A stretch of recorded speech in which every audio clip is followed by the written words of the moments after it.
يا رب صل على محمد، يا رب صل عليه وسلم وسلم. يا رب صل على محمد، يا رب صل عليه وسلم. يا رب صل على محمد، يا رب صل عليه وسلم محمد. زين والله زين، له انشق القمر نصفين. محمد زين كله زين، له انشق القمر نصفين، وعرج ليلة الاثنين إلى الحضرة وبيت الله. Je commencerai comment était le prophète sallallahu alayhi wa sallam avec ses épouses, et ça on ne peut jamais s'arrêter. Si on commence à parler comment était le prophète sallallahu alayhi wa sallam, et là on a tous, on ne doit jamais l'oublier à tout moment, mais alors là, ce point-là, il ne doit pas s'éloigner de notre esprit, il ne doit pas s'éloigner d'entre nos yeux. On doit garder toujours ça en mémoire. Comment était le prophète sallallahu alayhi wa sallam dans sa famille? Quand il rentrait, le prophète sallallahu alayhi wa sallam chez lui, il rentrait toujours souriant. Et ça, c'est Aïcha le dit toujours. Il salue d'un salut franc et clair ceux qui sont à la maison. Et après, le prophète sallallahu alayhi wa sallam faisait tout ce que fait un homme. Le prophète sallallahu alayhi wa sallam, on peut citer des exemples. كيف كان النبي صلى الله عليه وسلم في بيته، كان عليه الصلاة والسلام يفلي ثوبه ويحلب شاته ويخدم نفسه. Et le hadith, il est dans l'imam, rapporté par l'imam Ahmed. سئلت عائشة رضي الله تعالى عنه كيف كان النبي صلى الله عليه وسلم في بيته، قالت كان بشرا من البشر. كان بشرا من البشر.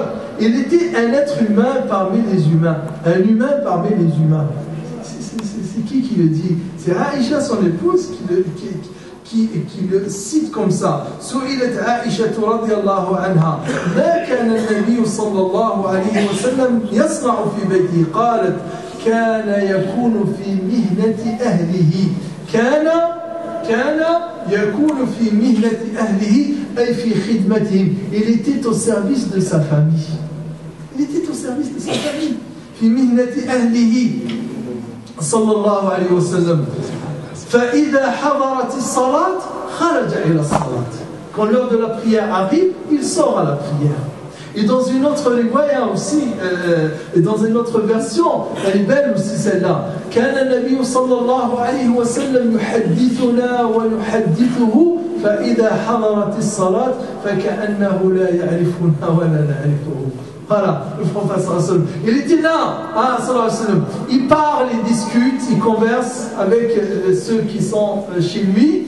Il discute, mais quand arrive l'heure de la prière, il oublie tout le monde. Il s'en va, sallallahu alayhi wa sallam, à sa prière. Mais il était, ce qui m'intéresse le plus, c'est cette qualification que lui donne Aïcha. Kana basharan min al-bashar, yafli thawbahu, c'est-à-dire qu'il contrôle son vêtement.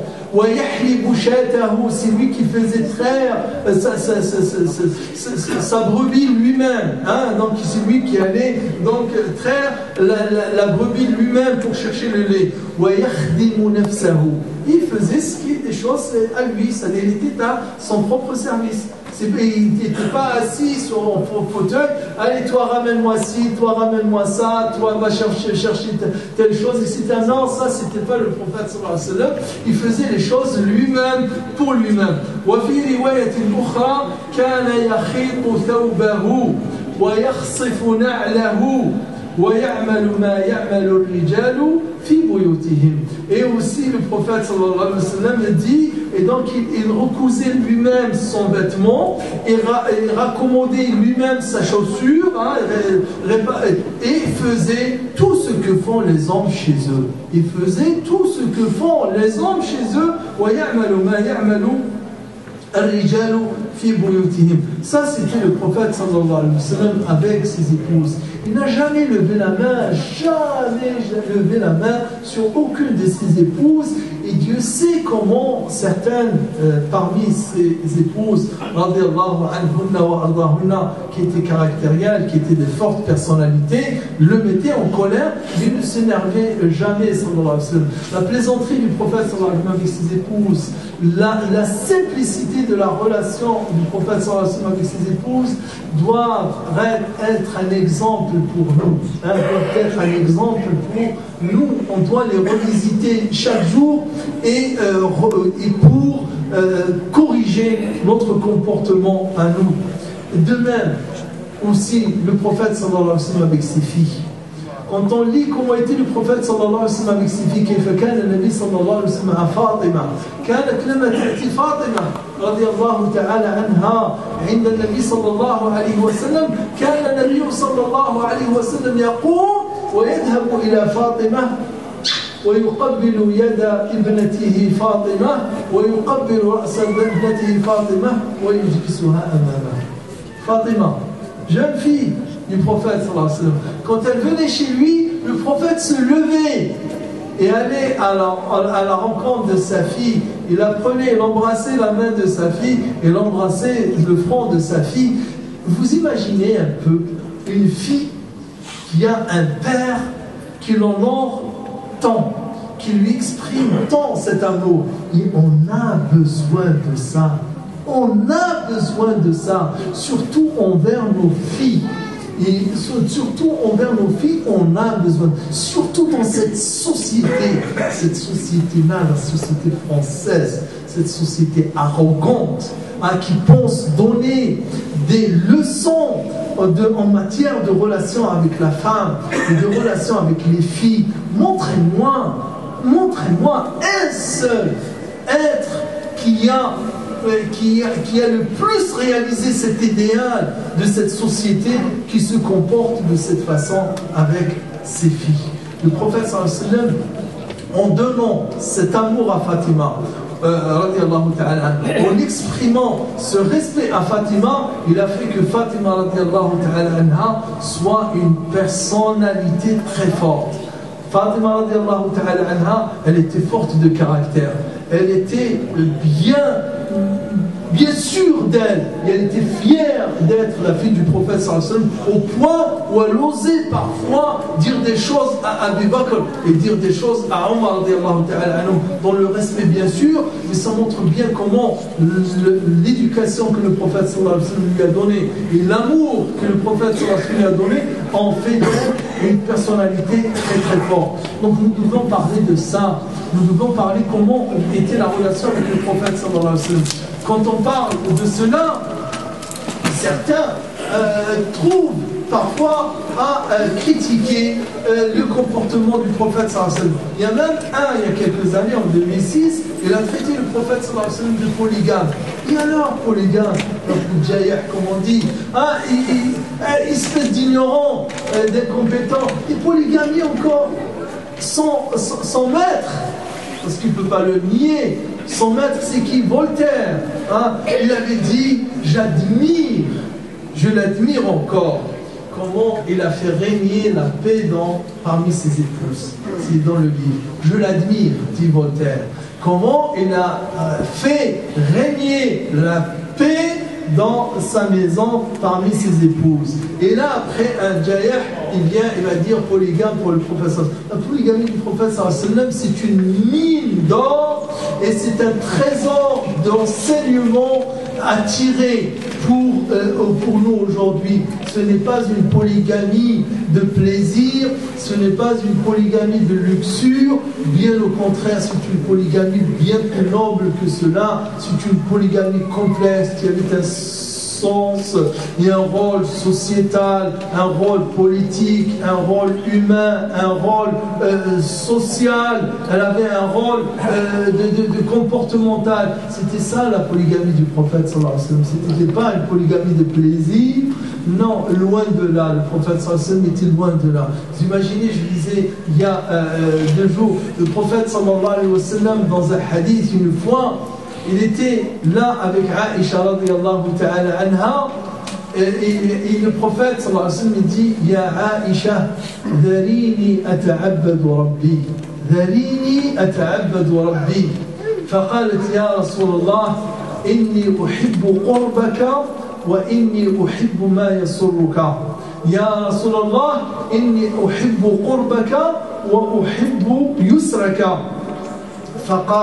فقام النبي صلى الله عليه وسلم توضأ ثم أخذ في الصلاة صلاة النافلة وكان يبكي صلى الله عليه وسلم حتى بل صدره ثم واصل النبي صلى الله عليه وسلم صلاته حتى بل الأرض بدموعه صلى الله عليه وسلم إلى أن حان وقت الفجر. جاء بلال إلى رسول الله صلى الله عليه وسلم وقال يا رسول الله حان وقت الصلاة.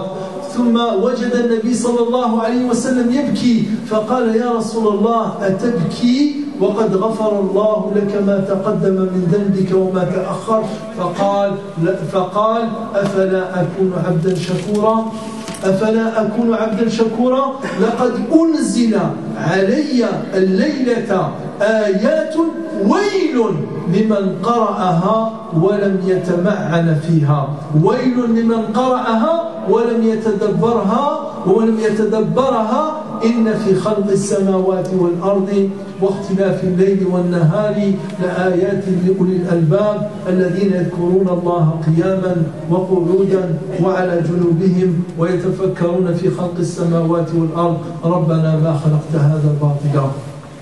هذا حديث عظيم يعني فيه دروس كثيرة. أنا فقط نخلي في الدرس الأول ما نتكلمش على التدبر وأي آيات أبكت النبي صلى الله عليه وسلم ليلة كاملة آيات التفكير آيات التدبر آيات التمعن ما نتكلمش على هذا فقط الجانب الأول من الحديث وين النبي صلى الله عليه وسلم وامرأة تحبه وهي شابة وجميلة تقول له ابقى يا رسول الله معي ولكن الرجل صلى الله عليه وسلم بأبي هو وأمي يقول لها ذريني أتعبد ربي ذريني أتعبد ربي ثم يقوم ويبكي ليلة كاملة صلى الله عليه وسلم. اللهم صل على محمد وعلى آل محمد كما صليت على إبراهيم وآل إبراهيم وبارك على محمد وعلى آل محمد كما باركت على إبراهيم وعلى آل إبراهيم في العالمين إنك حميد مجيد.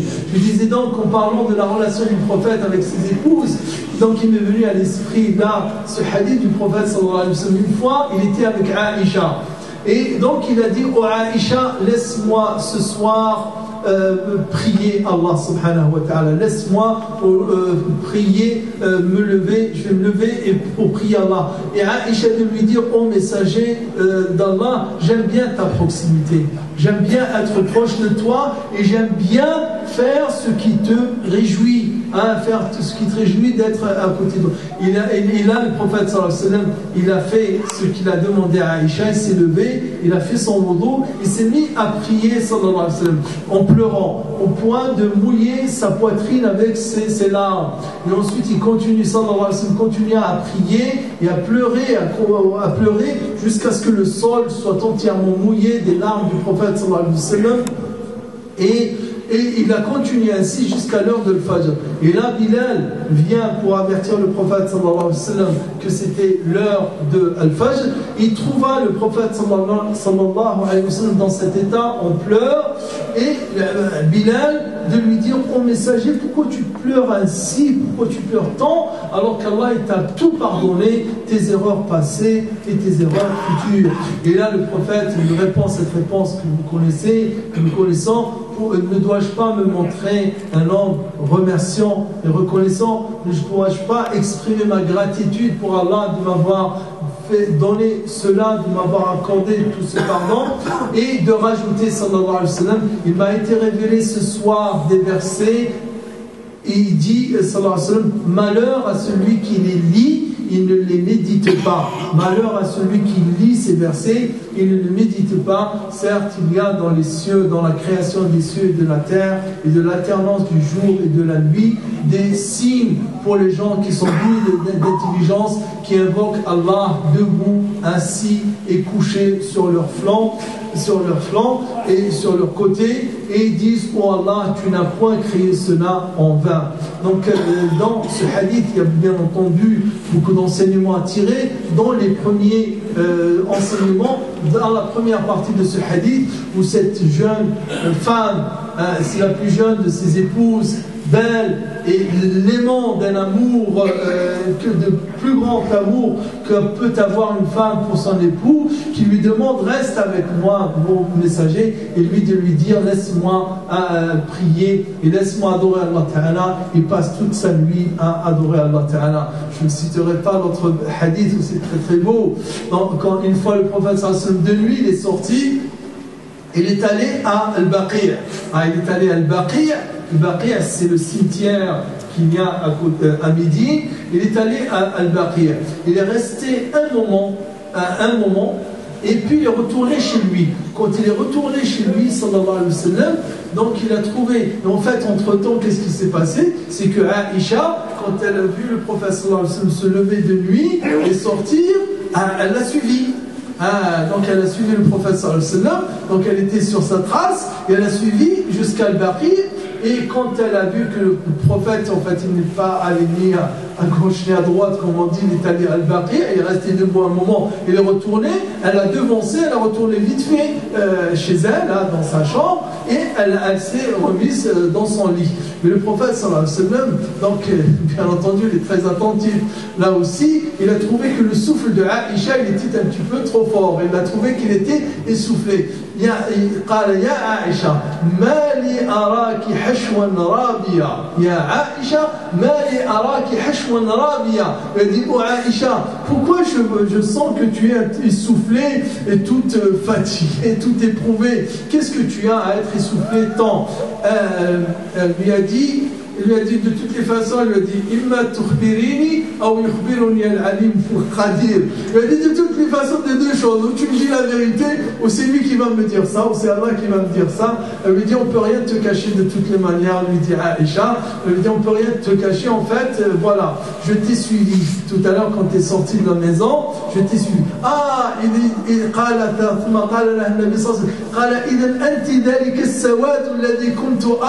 Il lui dit: c'était toi donc cette silhouette noire que je voyais devant moi?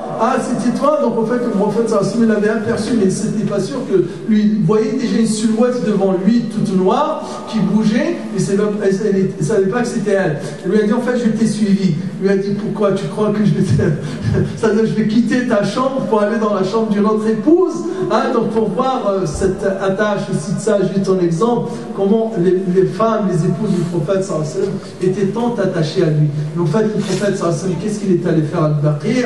Il est allé faire Al-Baqi', c'est que Jibril était venu le voir, il lui a dit: va à Al-Baqi' et demande pardon aux gens qui sont à Al-Baqi'. Donc il est parti à Al-Baqi', il a fait l'istighfar pendant une partie de la nuit pour les gens de Al-Baqi'. Donc voilà, donc l'adoration, elle passe avant tout. Donc cet être-là qui a toute cette spiritualité, toute cette adoration, toute cette dévotion d'Allah subhanahu wa ta'ala, nous avons besoin qu'on se remémore cela. Nous avons aussi besoin de parler aux gens de ce prophète, comment il était. On peut parler aussi comment était le prophète sallallahu alayhi wa sallam avec les autres, tous les autres. Le prophète sallallahu alayhi wa sallam, ses compagnons le décrivent. Chacun disait: je pensais que j'étais le plus aimé par le prophète sallallahu alayhi wa sallam. Tellement il était souriant sallallahu alayhi wa sallam, il était avenant sallallahu alayhi wa sallam, il rencontrait tout le monde d'un visage affable, avenant et souriant, au point où chacun disait: je pensais que j'étais plus aimé que tous les autres des compagnons du prophète sallallahu alayhi wa sallam, tellement à chaque fois qu'il me rencontrait, il me souriait sallallahu alayhi wa sallam. Le prophète sallallahu alayhi wa sallam, comment il était avec ses compagnons, c'est simple, on voit le dévouement des compagnons au prophète sallallahu alayhi wa sallam. Je citerai juste un exemple. Et un exemple très significatif, dans les préparatifs à Ghazwat Badr, avant la sortie à Ghazwat Badr, vous savez une chose, vous connaissez de la Sira, la Badr, c'était la première bataille que le prophète sallallahu alayhi wa sallam et les musulmans avec lui avaient livrée aux kuffar de Quraysh. Et elle s'est passée dans Badr, c'est une localité à l'extérieur de Médine. Et le prophète venait d'arriver à Médine. Ça ne faisait pas longtemps qu'il était arrivé à Médine. Et en arrivant à Médine, le prophète sallallahu alayhi wa sallam, les musulmans de Médine avaient prêté serment auparavant d'accueillir le prophète sallallahu alayhi wa sallam, de l'héberger et de le défendre et de le protéger à Médine, pas en dehors de Médine. Ça n'a pas été quelque chose de conclu entre le prophète et les musulmans. Et la bataille de Badr allait avoir lieu à l'extérieur de Médine. Et donc le prophète, il a demandé l'avis des musulmans. فكان يقول عليه الصلاة والسلام أشيروا علي أيها الناس أشيروا علي أيها الناس. Donnez-moi votre conseil, pour vous les gens, donnez-moi votre conseil, qu'est-ce que vous pensez? Conseillez-moi, je dois partir ou je ne pars pas? Et là, Abu Bakr al-Siddiq prend la parole et va dire au prophète sallallahu alayhi wa sallam, ô messager d'Allah, tu sais bien que nous avons cru en toi, nous avons cru en le message que tu as prêché et nous t'avons suivi, nous avons tout laissé à la Mecque, nous sommes ici à Médine avec toi. Tout ce que tu demandes, nous sommes prêts à l'exécuter. Tu demandes ce que tu veux, nous sommes là avec toi. Et le prophète sallallahu alayhi wa sallam de réitérer encore son appel. Ashiru alayya ayyuhan nas, ashiru alayya ayyuhan nas. Et Omar ibn Khattab prend la parole après et dit la même chose, ou à peu près la même chose que Abu Bakr as-Siddiq radiyallahu ta'ala anhu. Le prophète, il a continué encore à dire Ashiru alayya ayyuhan nas, ashiru alayya ayyuhan nas. Et là, les gens de Médine, entre autres Sa'd ibn Mu'adh radiyallahu ta'ala anhu, a compris qu'en fait cette sollicitation du prophète sallallahu alayhi wa sallam et cette demande du prophète sallallahu alayhi wa sallam ne concernait pas les muhajirin, les immigrants, mais concernait les ansar. Il a dit, Sa'd ibn Mu'adh radiyallahu ta'ala anhu, wa ka'annaka turiduna ya Rasulallah. De façon subtile et respectueuse, on lui dit au messager d'Allah, c'est comme si cette question nous est adressée à nous, Ansar. Et le prophète n'a pas répondu. Et là, Sa'd ibn Mu'adh, il enchaîne sans plus tarder, Siri ya Rasulallah. Il dit, Siri ya Rasulallah.